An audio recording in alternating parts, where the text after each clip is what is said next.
Bharatiya Janata party Lok Sabha चुनाव के लिए आज दूसरी लिस्ट जारी करेगी।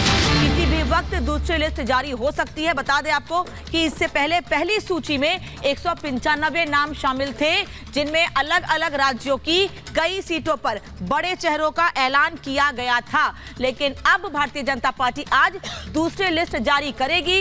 लोकसभा उम्मीदवारों की दूसरी लिस्ट आ जाएगी। सृष्टि बिल्कुल, और गणेश हमारे सहयोगी हमारे साथ में जुड़ चुके हैं। गणेश, क्या कुछ जानकारी मिल पा रही है? माना जा रहा है कि मंथन जाहिर है कि बैठक में हो चुका है और आज दूसरी सूची जारी हो सकती है।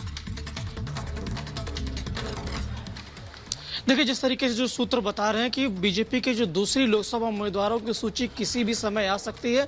और इससे पहले आपको बताते चलूँ 195 नामों की सूची बीजेपी पहले ही जारी कर चुकी है। उसमें कई बड़े नाम थे, जिसमें प्रधानमंत्री नरेंद्र मोदी, गृह मंत्री अमित शाह, स्मृति ईरानी, तमाम इन नामों थे। और जो दूसरी सूची आज जारी होने के जो सूत्र बता रहे हैं, और उसमें भी कई बड़े नाम हो सकते हैं। महाराष्ट्र से भी नाम हो सकते हैं, कर्नाटक से उम्मीदवारों के नाम हो सकते हैं। ज़्यादातर जो नाम हमें देखने को मिल सकते हैं, उस सूची के अंदर ज़्यादा नाम दक्षिण भारत के अलग देखने को मिलेंगे। लेकिन अब देखने वाली बात होगी कि क्या कुछ उसमें नाम कटते हैं, या जिस तरीके से पहली सूची में जिस तरीके से जो 195 नामों के उम्मीदवारों की जब सूची जारी की गई थी कि उस तरीके से नामों की कटौती नहीं देखने को मिली थी, तो क्या उसी तरीके से वही पैटर्न रहता है जिस तरीके से जो पहली सूची जब जारी की गई थी, पैटर्न वही रहता है, या कुछ उसमें हेरफेर देखने को मिलता है, कई नामों की कटौती होती है, या क्या कुछ होता है, ये देखने वाली बात होगी। और जहां तक जो सूत्र बता रहे हैं, कुछ ही पल होगा या थोड़ी देर यूं कहें कि थोड़ी देर के अंदर बीजेपी की दूसरी सूची आ सकती है। जी ठीक है, धन्यवाद गणेश आपका इस तमाम जानकारी के लिए। तो दक्षिण भारत से ज्यादा नाम हो सकते हैं इस सूची में,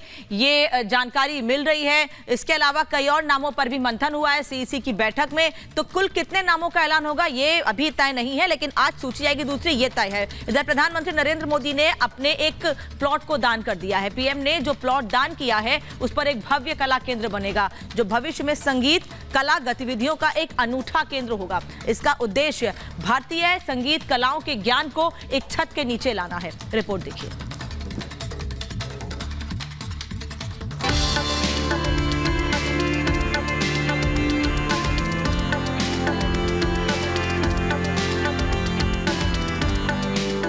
प्रधानमंत्री नरेंद्र मोदी ने एक बार फिर बड़ी मिसाल पेश की है।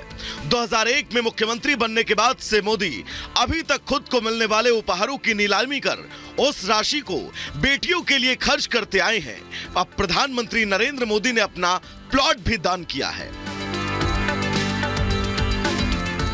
पीएम मोदी ने यह प्लॉट नाद ब्रह्मा को दान किया है, जिस पर नाद ब्रह्मा इंस्टीट्यूट ऑफ इंडियन का काल केंद्र बनेगा।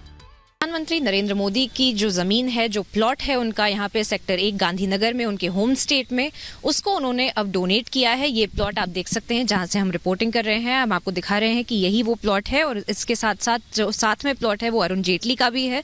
और ये सारा जो जमीन है उसको अब प्रधानमंत्री की ओर से डोनेट किया गया है नाड ब्रह्म कला केंद्र के लिए, जिसकी वजह से हम देख रहे हैं कि ये जो भूमि पूजन है वो भी यहाँ पर किया गया था। वहाँ पे चीफ मिनिस्टर भूपेंद्र पटेल और बीजेपी के चीफ यहाँ पे स्टेट में गुजरात में सीआर पाटिल वो भी मौजूद थे। उसी के साथ साथ कई सारे जो स्वामी थे वो भी मौजूद थे, और ये भूमि पूजन किया गया था। प्रधानमंत्री ने अपनी जमीन को डोनेट करते हुए उससे ट्रस्ट को सौंप दिया। मुख्यमंत्री भूपेंद्र पटेल और गुजरात बीजेपी प्रमुख सीआर पाटिल ने नाद Brahma institute of Indian music का शिलान्यास भी किया। अब जल्द ही इस बिल्डिंग का निर्माण कार्य शुरू होगा। ये प्लॉट गांधीनगर के सेक्टर 1 में है, जो प्रधानमंत्री मोदी और बीजेपी के दिवंगत वरिष्ठ नेता अरुण जेटली को मिले थे। पीएम की स्वीकृति से प्लॉट ट्रस्ट को सौंपा गया। यहाँ बनने वाला नाद ब्रह्म कला केंद्र अत्याधुनिक सुविधाओं से लैस होगा। 16 मंजिल की बिल्डिंग होगी, जिसमें 200 लोगों की क्षमता वाला एक थिएटर, 2 ब्लैक बॉक्स थिएटर, संगीत और नृत्य सीखने के लिए 12 से ज्यादा क्लासेस होंगे, 5 स्टूडियो और एक खुला थिएटर भी शामिल होगा। जनता को परिवार समझने वाले प्रधानमंत्री मोदी अनवरत देश की सेवा में लगे हैं। देश को नई बुलंदियों तक पहुंचाने के लिए खुद को खपा रहे हैं। नए भारत की नई इबारत लिख रहे हैं। एक बार फिर अपने प्लॉट को देश के नाम समर्पित कर साबित कर दिया कि उनके लिए राष्ट्र हित सर्वोपरि है, न कि खुद का हित। Bureau report, Republic Bharat.